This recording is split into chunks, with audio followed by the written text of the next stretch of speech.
What is going on, everybody? We are back with another review. And this time we are reviewing Season 1, Episode 5 of Alfred Hitchcock Presents. And this episode was called Into Thin Air. It's also known as The Vanishing Lady.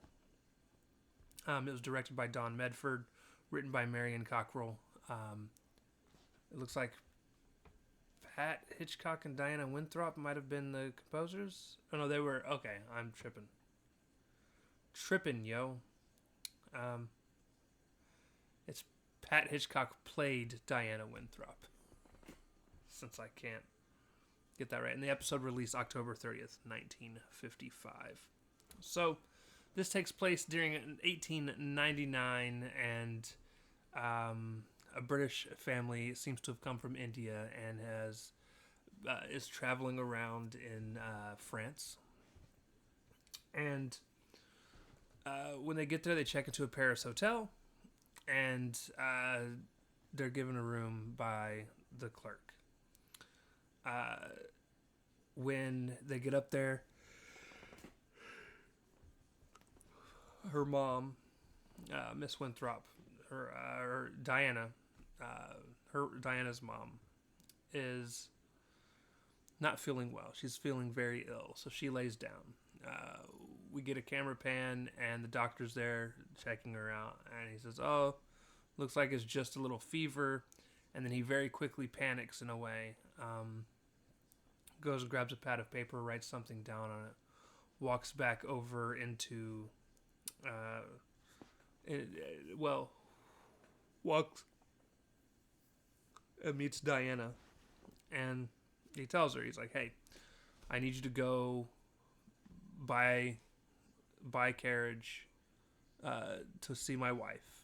She's going to get you make the meds that you need." And he sends her on her own personal carriage, and she tells her mom that she loves her, and she leaves.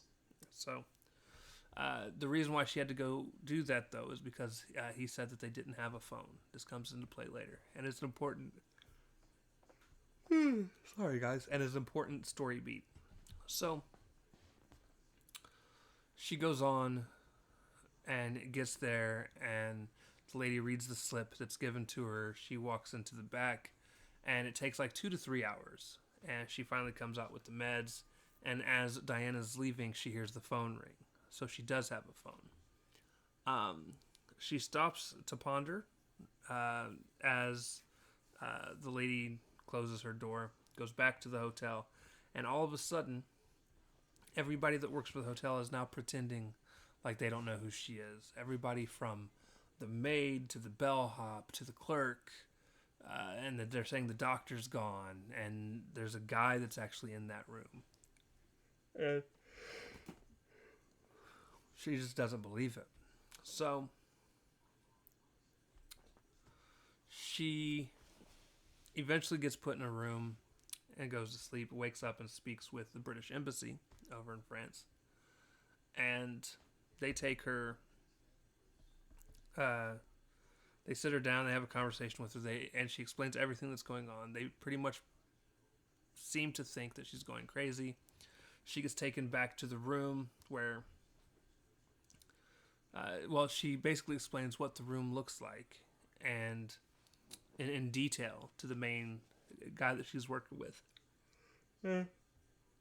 As they walk in, it looks nothing like she explains, and she kind of is like, I'm so confused. And so they leave the room, and the British guy is like, "Hey, we're gonna get a ticket for you to get on your boat. It's just a good idea for you to go home right now, and we'll continue to try and look for your mom." And she's like, "Okay, I guess, she's got to stay in a room overnight." He was going to take her to another hotel, and she's like, "You know what? No, I want to stay here."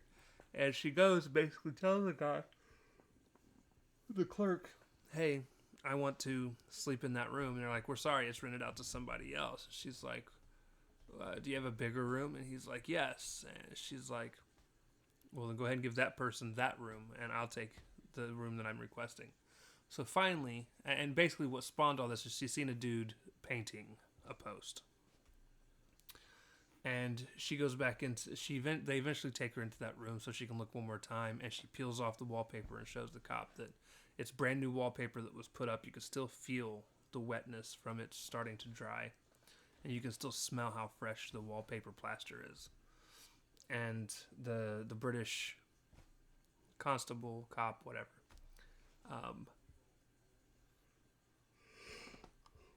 finally starts to ask questions, and we kind of get a scene transition again, and she's sitting back in the embassy.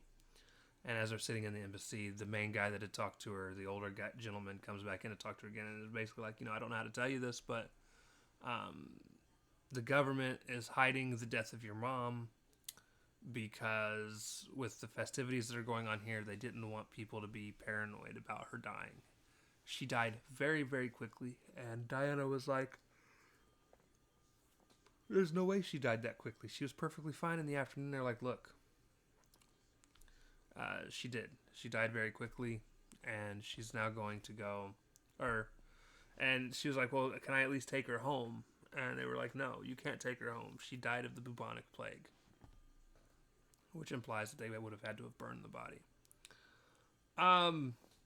My problem is, let me Google this real quick.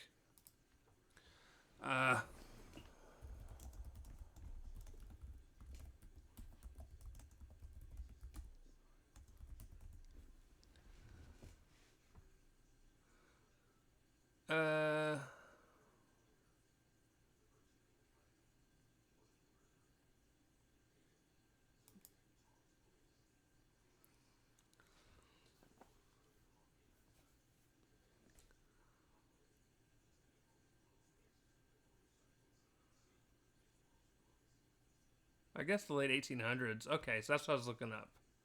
I was trying to see when the bubonic plague ended. Because, like I said, this episode seemed to have taken place in 1899. So yeah, it had been 50 years earlier than when the episode. Okay, that makes sense. The bubonic plague the thing could have happened. I'm still, I guess I just feel like it was an extremely cheap and quickly put together ending.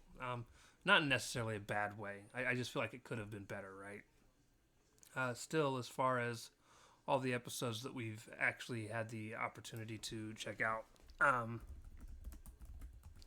yeah, I just feel like it could have been a little bit better. It's definitely not the worst so far that we've seen from Alfred Hitchcock Presents, that's for sure. That still goes to Triggers and Leash. Such an annoying one. So yeah, that's going to do it for this review. Again, decent episode. Could have been better. But obviously could have been a lot worse. So with that being said, sorry for all the yawns, guys. It's late. I still got a couple more of these I got to do. So we got to get things done. So we'll be yawning throughout the night. Love y'all. We'll see you next time. Peace.